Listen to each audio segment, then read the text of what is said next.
RI देखने को मिली PDP, BJP और महराज मलिक के बीच, और उसके बाद ऐसा भी सुनने को मिल रहा है कि बीजेपी तमाम तरह एमएलए के साथ बातचीत कर रही है। कहीं खरीदो फरोख्त का सिलसिला शुरू होने वाला तो नहीं है? यार, ये पत्रकार मित्र, बहुत से पत्रकार मित्र मुझसे ये बात पूछ चुके हैं और मुझे इस बात का क्या जवाब दूं, मुझे इस बात की समझ नहीं आ रही है, क्योंकि होम मिनिस्टर अमित शाह जी का 6, 7, 8 तारीख का दौरा, 28 बीजेपी के एमएलएस के साथ उनकी मीटिंग और फिर रियासत के दर्जे की वापसी का ऐलान नहीं करना।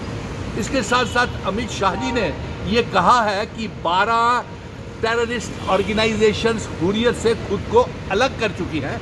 इसका हम वेलकम और सराहना करते हैं और ये भी कहते हैं कि जल्द से जल्द तमाम हुर्रियत के साथ जुड़ी हुई गुमराह नौजवान जो है वो वापस आ जाए और मुख्य धारा में, मेन स्ट्रीम में आ जाए, क्योंकि उससे कुछ हासिल होने वाला नहीं है।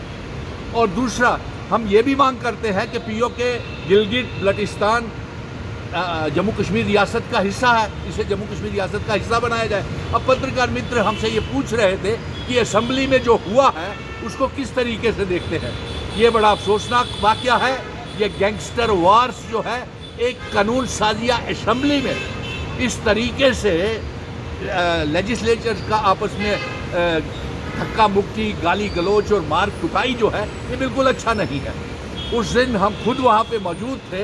एक विधायक आता है दौड़ता हुआ कि बाहर मुझे मारा जा रहा है, और वो फिर पीडीपी को एक दूसरे को सारे गालियाँ देना शुरू हो जाते हैं। कोई कहता है कि ये 12 लाख इसने गमन किया, कोई कहता है इसने जम्मू कश्मीर को बीजेपी के साथ मिलकर बर्बाद किया, और इस तरीके का माहौल ऐसा पैदा नहीं होना चाहिए।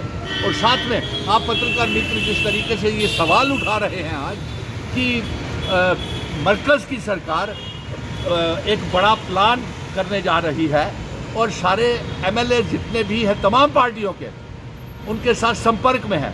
लेकिन मैं ये एक बात चुनी हुई सरकार को और जम्मू कश्मीर की आवाम को ये पैगाम पहुंचाना बेहद ज़रूरी समझता हूँ, क्योंकि 90 एमएलएस ने किसी में ये दम नहीं है कि वो रियासत का दर्जा वापस ला सके। दूसरा, mission statehood, Sunil Dimpal, instrument of accession की शर्तें, स्पेशल स्टेटस, रियासत के दर्जे की जंग लड़ रहा था, आगे भी लड़ेगा। आर्टिकल 370 की जंग ये जारी रहेगी। अब अमित शाह जी ने ये जो प्लान बनाया है, सुनने में ये आ रहा है कि वो तमाम पार्टियों के विधायकों के साथ संपर्क में है और खरीद फरोख्त हो सकती है और हॉर्स ट्रेडिंग हो सकती है।